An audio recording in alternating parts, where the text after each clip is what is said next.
Pessoal, espero que vocês estejam bem aí, de onde quer que estejam assistindo nós. Estou aqui no primeiro Congresso de Direito das Famílias promovido pela OAB Goiás.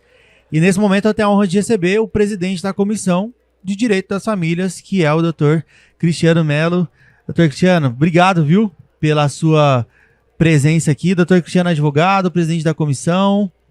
É isso? É isso já basta. Perfeito. É o suficiente. Doutor, primeiro, obrigado pela sua presença aqui conosco, tá? Para mim é uma honra, uma felicidade muito grande poder bater esse papo com o senhor, é um papo informal, vamos conversar, vamos conhecer um pouquinho mais da sua história, mas também, primeiro, parabenizar pelo evento, tá? Dentro dos congressos que a gente tem participado ao longo desse ano e principalmente desse semestre, o evento de família está muito bem organizado, um evento com palestrantes de renome muito bom, e eu tô vendo, pelo que eu tenho acompanhado aqui, pessoal gerando bastante network, bastante interação, e eu acho que isso é a parte mais rica também, né, do evento. Com certeza. A ideia era trazer grandes nomes, mas mais do que isso, proporcionar uma network, a gente cria um sistema, né, um ecossistema favorável para o crescimento profissional. Legal. Então, como eu atuo até na mentoria de jovens advogados, tal, eu sempre tenho esse cuidado de fomentar essa interatividade entre advogados jovens com advogados com mais tempo de carreira. Isso é perceptível no evento, porque eu acho que até a estrutura dele favorece a isso. Eu imagino que tenha sido intencional, né? Um momento de palestra, mas também um momento de oficinas, de trocas, de abertura, de falas, justamente para gerar essa conexão, né? Até no sistema de palestra, nós resolvemos mudar um pouco. A primeira palestra do dia é uma palestra convencional, e a segunda palestra do dia a gente trata como casos de família, onde o convidado vem, fala de alguns casos e depois nós temos a oportunidade de interagir com ele, falando de casos parecidos ou a respeito dos casos que ele trouxe. Porque aí é o caso que ele está vivenciando ou que ele tem uma certa dúvida ou não tem uma maturidade suficiente ainda para entender como resolvê-lo de ponta a ponta, mas ele consegue pegar experiências de quem já passou por casos parecidos e consegue agregar nesse sentido, né? Essa é a ideia. A gente traz esses profissionais com muita bagagem, eles trazem os casos e a gente vai ter essa oportunidade de repercutir isso até com a pessoa que está sentada do nosso lado. Legal. E o que a gente observa muito é que a cada nova frase, a cada novo movimento, nós percebemos que eles conversam entre si. Vira pro lado e fala, justo, para poder buscar alternativas, para comentar ou falar, né? Tipo, ó, eu vivi algo assim. Perfeito. Isso é perceptível dentro do evento, doutor, porque a gente vê uma interação muito grande, né? Eu acho que é um público, sendo bem sério mesmo, dos que eu tô acompanhando, é um público que tem essa convivência interpessoal maior, e isso é reflexo do próprio evento. Parabéns pela organização e por esse pensamento de integração. Eu acho que isso enriquece muito, né? Eu tô com 2 anos e 7 meses, 2 anos e 8 meses de presidência da comissão. Desde o primeiro dia, o que eu falei a comissão não é do Cristiano. A comissão não é da diretoria. A comissão é de quem estiver inscrito. E quem estiver inscrito, nós vamos abrir oportunidades. As pessoas que estão subindo ali para debater, para conversar, 90% delas estão tendo a primeira oportunidade desse tipo na vida delas. Que legal. Então a ideia foi abrir espaço para trazer aquela noção de que eu sou capaz. Eu pertenço à OAB. Eu faço parte desse movimento. Então, pessoas ali que às vezes não têm 5 anos de advocacia, hoje estão debatendo com os grandes nomes do direito. E isso é uma missão que eu acho que é uma missão institucional, que todas as comissões devem promover isso. Legal. Porque isso traz ao jovem advogado ou ao novo integrante na área, vamos falar assim, o senso de protagonista, né? Justamente. A ideia é pegar aquela pessoa que está insegura e fazer um processo de maturação dela a cada evento da CDF. E isso eu faço também com os clientes. O que eu faço? Eu procuro fazer uma interação entre o escritório e uma psicóloga e o cliente. E aí, a partir do momento que a gente faz essa triangulação, nós conseguimos trazer mais força para esse cliente. Esse cliente, às vezes, que está ali desesperado, no momento de fim de carreira, fim de vida, né? A gente dá para ele uma esperança de um recomeço. Que legal, que legal. Isso é importante porque traz valor, né? Traz valor para aquilo que se perdeu é retomado, né? A ideia é falar para ele assim, olha, infelizmente tá acabando uma etapa. Aham. Seja por um inventário, seja por um divórcio, seja o que for. Mas a gente não pode enxergar isso como o fim da trajetória. Perfeito. O que a gente tem que ver existem possibilidades de recomeço. E vamos trabalhar esses recomeços. Que legal, que maravilha. Isso é perceptível dentro de toda a estrutura do evento, né? E eu imagino que isso... de onde que surgiu isso, né, doutor? Eu queria que você começasse contando um pouco pra gente da sua história. Como que foi primeiro, vamos por partes, como que foi a escolha do direito? Vamos lá. Eu na verdade, eu não me achava vocacionado ao direito. Eu pensava que minha vocação era computação e fiz o curso de computação até a metade dele. E aí eu falei, cara, eu vou enlouquecer. Isso aqui não é um curso de gente, não. Isso aqui Qual dos cursos? Eu fiz ciência da computação. E aí eu comecei a ficar maluco. E aí eu falei, não, vou largar isso aqui. Larguei a ciência da computação. Sabe qual que é a diferença sua entre nós dois? É que eu durei só 6 meses. Eu não durei um meio curso. Eu durei metade do curso. Eu durei só 6 meses. Eu cheguei a terminar aquela parte mais pesada da matemática. Nossa. Cálculo, álgebra linear, eu terminei aqui. Eu não passei dela. E aí depois eu falei, não, vou para administração de empresa. Eu acho que eu tenho essa vocação. Na verdade, não. Eu estou me descobrindo como alguém que lidera, como administra, agora. Agora. Eu sempre tive uma certa dificuldade. E aí eu pensei, cara, eu vou ter que achar um curso. Eu larguei a administração. E aí, conversando com um tio meu, que era promotor de justiça, ele falou, cara, observa. Falou minhas características e falou, você é um advogado nato. Investe nisso. E mesmo depois de formar, eu achei que eu não era um advogado nato. Ainda fui tentar trabalhar no Sebrae. Trabalhei no Sebrae por um tempo. Sério? E aí, quando eu saí do Sebrae, eu falei, não. Mas aí trabalhou no jurídico lá, não? Eu era o suporte do jurídico. Tá. Eu era o suporte do jurídico. E depois eu fui para a área de empreendedorismo. Aí eu falei, não, se tá todo mundo falando, deve ter algum nexo isso aqui. E aí foi quando eu resolvi migrar para a advocacia. Legal. E aí, beleza, foi lá, formou, tudo mais. E como que chegou a advocacia, o direito de família dentro do seu âmbito de atuação? O direito de família começa assim, quase sempre para todas as pessoas, ele começa assim, um parente te procura, quer ter uma demanda. E não importa qual o resultado dessa demanda, ele sempre vai ficar contrariado. Isso é fato. Porque ou ele acha que está ganhando menos, ou ele acha que está muito lesado. Então, começou com família. Aí depois eu fui para trabalhar com direito do agronegócio. E afastei um pouco do direito de família. Eu fazia, eventualmente, questões de família.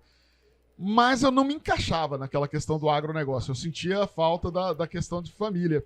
E nesse período eu fiz o agronegócio e trabalhista e coloquei a família só para casos eventuais. E isso dentro de um prazo de quanto tempo, mais ou menos? 11 anos. 11 anos? 11 anos. Eu achei que tinha sido uns 2. Não, 11 anos nessa rotina. Uhum. E aí, quando eu saí dessa rotina, eu falei, chega, eu não quero mais saber de agronegócio. Eu no trabalhista, eu gosto, mas não é a paixão, mas eu gosto. Uhum. E eu falei, eu vou focar no direito de família. E aí voltei para o direito de família. Na verdade, eu estou falando errado. Não é direito de família, é direito das famílias. Por causa da pluralidade de famílias que nós temos hoje. E aí eu voltei para o direito das famílias e a partir daí foi só ladeira acima. Só ladeira acima. Só ladeira acima. Que legal. E o que trouxe, né, essa identificação? Porque 11 anos, né? Atuando em áreas completamente diferentes. Mas áreas que são... A área trabalhista eu vejo que ela é uma área sensível também, né? Quais foram os principais desafios quando o senhor ingressou ali no direito das famílias que você não estava habituado a tratar de maneira tão centrada assim? Sabe qual foi o primeiro grande desafio? As pessoas me reconhecerem como advogado de família. Imagino. Esse é o primeiro grande desafio, porque todo mundo via o Cristiano trabalhando para empresas de agronegócio. E aí, quando você está trabalhando para o agronegócio, você passa a ter uma outra visão. E eu deixei de fazer essas conexões que tanto eu fomento hoje. Eu fomento essas conexões porque eu não as tive quando eu comecei e não as tive quando eu mudei. Eu tive que ir no peito e na raça. Então eu sei a dificuldade que é passar por isso. Então, por isso que hoje eu luto tanto para que os jovens advogados tenham essas possibilidades de conexões, porque elas fazem falta. Uhum. E aí, nisso, o meu grande desafio, primeiro, foi ser visto como um familiarista. Entendi. E o segundo grande desafio foi deixar um pouco de lado aquela rigidez do agro para poder ter a escuta qualificada do direito de família. E esse é um processo que até hoje eu venho trabalhando, inclusive fazendo curso de terapeuta, para que eu possa ouvir meus clientes de forma melhor. Legal. Isso na área comercial, que é a área que eu atuo, que as nossas trajetórias não são tão diferentes, são completamente diferentes, mas elas se encontram em alguns pontos. Isso a gente chama de escuta ativa, né? Que é ouvir muito bem o seu cliente para saber proporcionar a ele, ainda mais em áreas tão sensíveis, quando a gente fala de divórcio, inventários, a melhor solução, não daquilo que ele quer, mas daquilo que ele precisa, né? Justamente. Então isso é bem diferente. E, bom, hoje, como que você identificaria, vamos supor, eu acabei de formar, acabei de terminar minha graduação, acabei de pegar minha carteira do OAB, quais são as qualidades que você identificaria se você fosse me contratar para o seu escritório ou algo assim, para trabalhar na área das famílias? Primeiro, é resiliência. Você não pode se autodeclarar derrotado no primeiro tropeço. Não pode. Segundo, para eu te contratar, eu teria que ver o seu nível de interesse em estudar, permanentemente estudar, porque o direito das famílias é o ramo que mais muda. Se você observar as alterações que estão acontecendo com as famílias hoje, do que a gente tinha 20 anos atrás para o que nós temos hoje, ele é totalmente diferente. Uhum. Então, eu teria que ver essa vontade de estudar e essa vontade de se conectar com pessoas. No sentido de, não que você tem que carregar a dor da pessoa para sua casa, mas você tem que entender que ali tem uma dor e que ela tem que ser respeitada. Perfeito. Legal. Dentro das conversas que eu tenho tido aqui, eu tenho reparado isso que é bem diferente de outras áreas de atuação, que talvez seja essa humanidade, né? Entender, respeitar a dor do cliente, saber se posicionar diante dele, porque são temas sensíveis, são temas complexos e são temas que compreendem de muita atualização, né? E quando a gente fala de atualização, isso foi unânime aqui em todas as conversas, que o advogado familiarista ou quem atua no direito das famílias precisa estar em constante atualização, constante estudo e constante desenvolvimento profissional, né? O advogado familiarista que não estuda, ele não existe. Ele é um prejuízo na vida do cliente. O advogado familiarista que não se conecta às pessoas, se não se conecta a parceiros, se não se conecta a uma psicóloga, a uma assistente social, a parceiros de diversas áreas para poder entregar um trabalho melhor, ele não é um advogado familiarista. Tem muita gente no mercado que pega causas familiaristas, mas não necessariamente são familiaristas. Uhum. Porque é o que eu falo, o que te distingue dos outros é o tempo que você se dedica para aquilo, a forma que você vende aquilo, porque o advogado, querendo ou não, ele se vende. Claro. Ele é o produto dele ali. Perfeito. Então é a forma que ele vende e a vontade que ele tem de amanhã tá diferente do que hoje, tá diferente de amanhã, e depois está sempre alternando. A gente não pode ter um pensamento rígido, porque assim, algum tempo atrás eu discordava de várias coisas que estão acontecendo hoje no direito das famílias. Uhum. Hoje eu já não discordo mais, porque eu vejo que a sociedade mudou e não é o que eu penso, é o que a sociedade pensa. Perfeito. É a forma que a sociedade trata os problemas. Isso vem da humildade de entender que você não tem que impor uma solução sobre um caso específico, mas que você tem que absorver ela e dar o melhor resultado, né? Eu falo que eu sou um vendedor de soluções. Perfeito. Só que a minha solução ela não pode ser engessada. A minha solução ela tem que pautar por várias questões. Primeira delas, a proteção da criança. Segunda delas, trazer o mínimo de prejuízo possível para o meu cliente. Porque num negócio, num acordo, eventualmente, as partes acabam tendo que ceder. Mas eu tenho que resguardar o meu cliente o máximo possível. E eu tenho que instruir o meu cliente quando ele estiver errado. Eu não posso fazer o que o meu cliente quer ele estando errado. Eu tenho que instruí-lo que ele está errado e que o funcionamento é assim, tá? Para que ele saia dessa obscuridade, que ele saia daquela energia negativa que às vezes um divórcio gera, aquele ódio, aquela coisa, sim. E que ele passa a enxergar outras possibilidades. Essa é uma função do advogado familiarista. Legal, perfeito. E você falou, né, o que se via há 20 anos atrás, não se vê hoje. O que a gente pode esperar num futuro próximo, assim, da advocacia familiarista? Se você fosse me falar assim, Matheus, eu quero que você se prepare. O que a gente pode esperar de um futuro próximo? Como que a gente pode se preparar? Qual que é a dica que você pode dar pra gente? Primeira coisa, eu acho que cada vez menos nós teremos menos intervenção estatal. Então, o governo vai cada vez menos ditar as regras com relação às famílias. Isso é um fato. Acredito que teremos um fortalecimento dos acordos e dos pactos feitos entre os casais, ou até, muitas vezes, questões tipo poliamor, essas coisas. O judiciário vai acabar tendo que aceitar esses pactos. Não existe um abismo entre o que eu quero, o que eu desejo e o que está acontecendo. Perfeito. Então isso tem que ficar muito claro, porque às vezes a gente tem um posicionamento, as pessoas falam, você quer... Não. Eu prevejo, eu imagino que num futuro próximo essas relações terão um respaldo dos próprios acordos que eles fecham entre si, e o judiciário vai intervir o mínimo possível nisso. Vai deixar para intervir mais quando vê que tem uma parte que é mais frágil, ou quando tem uma criança, algo nesse sentido. Mas os acordos tendem a ganhar força. Perfeito.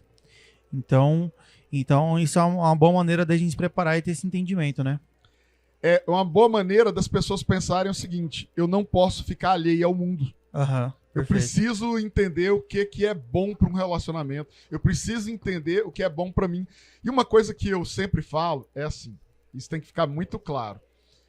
As pessoas precisam entender que, da mesma forma que você estuda para ser um bom profissional, para ser um bom cara da área de vendas, do comercial, você precisa se atualizar também para ser um bom marido, para ser um bom pai. Porque as situações estão mudando, Sim. Conviver com outra pessoa é muito difícil e existe uma necessidade real de que a gente evolua nesse sentido. Perfeito. Doutor, muito bons conselhos. Eu acho que essa nossa conversa prepara muito quem tem o interesse em ingressar, se desenvolver, capacitar. E qual que é... nós já conversamos sobre a humildade em sempre aprender, se desenvolver, a importância da gente estar sempre conectado com o mundo exterior, da atualização, e além disso, o senhor falou da contratação também, a parte da humanidade, a parte de ouvir o cliente. Eu acho que são dicas valiosas para quem está buscando ingressar. São dicas. E conselho? Qual que é o conselho que você daria hoje para quem quer ingressar na área? Primeira coisa, se a sua família e seus amigos não sabem que você é advogado, que você está atuando, você já fracassou. Então, uma das primeiras coisas é façam as pessoas ao seu redor saber que você é advogado. Se posicione como um advogado, tenha postura de advogado, sabe? Se vista como um advogado. Por quê? Porque isso vai gerando uma imagem, é uma construção de imagem. A partir do momento que você começa a construir essa imagem, até você acredita que aquilo está virando. E aí você começa a realmente levar aquilo para o seu dia a dia. Outro ponto, faça network, principalmente com advogados que já estão estabelecidos. Se aproxime dessas pessoas, não para sugar, mas para aprender, para trocar. Tenha a humildade de chegar na pessoa e falar, me explica isso, eu não sei. Não é feio. Feio é pegar um cliente e entrar com um processo que você não domina, que você não sabe fazer nada, tendo a possibilidade de fazer uma parceria com alguém que sabe e aprender e te direcionar para o caminho certo. E uma última coisa, use as redes sociais com sabedoria. Não adianta você ficar postando a foto você bêbado, você lá dando pau no carro, você numa farda, nada, tal. Isso não gera credibilidade. Não gera. Quem quer contratar um advogado que está deitado lá com um monte de lata de Heineken? Não quer. As pessoas querem o advogado que se posicione como advogado. Perfeito. É isso. Legal. São dicas valiosas que precisam ser usadas com sabedoria, mas Sem moderação também, né? Sem moderação. Perfeito. Sem moderação. Doutor, para a gente poder finalizar, pode deixar aqui suas considerações finais, o que você acha que ainda assim pode agregar nessa nossa conversa para quem está ingressando na área, porque eu acho que quem assistir isso aqui vai ter um conteúdo muito rico. E não é um conteúdo que eu falo assim, técnico, voltado para o direito das famílias, mas é um conteúdo de vida mesmo, de profissionalização, de carreira, de entender quem passou a trajetória que o senhor passou e poder absorver o que tem de melhor nesse ponto, né? Primeira coisa, eu quero pedir para que as pessoas me sigam no meu Instagram.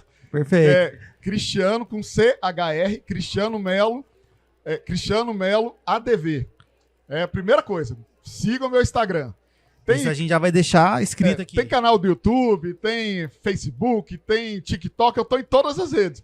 Mas vocês seguindo lá no Instagram, vocês vão encontrar as outras. A segunda coisa que eu tenho para dizer para vocês, e essa é assim,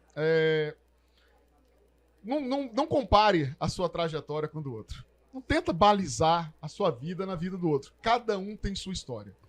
Cada um tem seu jeito de escrever a história. O que você precisa ver é assim, se você admira, por exemplo, nosso presidente Rafael Lara, vê quais são os aspectos dele que você consegue extrair, mas sem que isso cause em você até uma certa desconstrução da sua imagem.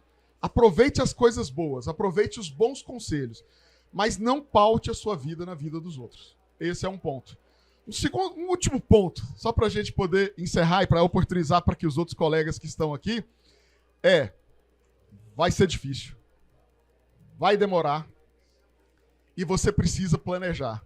Você precisa planejar a próxima semana, você precisa planejar a outra e você tem que ter a dignidade de, a cada tropeço, falar: errei, vou melhorar e não vou cometer esse erro novamente. Então é você ter essa disposição para ser vencedor. Senão, não vence. Cristiano, a aula de vida, né? Que o senhor está proporcionando aqui pra gente aqui agora, que eu acho que são ensinamentos ricos que precisam ser usados sem moderação, tá? Então eu te agradeço pelo seu tempo, parabenizo mais uma vez pelo evento. Eu acho que essa convivência que a gente tem tido aqui tem sido boa pra gente entender ainda mais a importância de se você se sensibilizar com o seu cliente e entregar aquilo que ele precisa e não aquilo que você quer. E nem aquilo que ele quer também, né? Mas o melhor para todo mundo. Então, eu te agradeço pela oportunidade, te agradeço pelo seu tempo e parabenizo pelo evento mais uma vez. Muito obrigado, estou sempre à disposição do IGD. É isso aí. Manda um abraço pro João, que ele tá sumido. Pode deixar. Muito bom sermos parceiros. Pessoal, então foi isso. Então a gente encerra aqui mais um podcast com o Dr. Cristiano Melo, presidente da comissão das famílias aqui do AB Goiás, tá? E tem mais outros por vir aí e vamos por mais. Muito obrigado.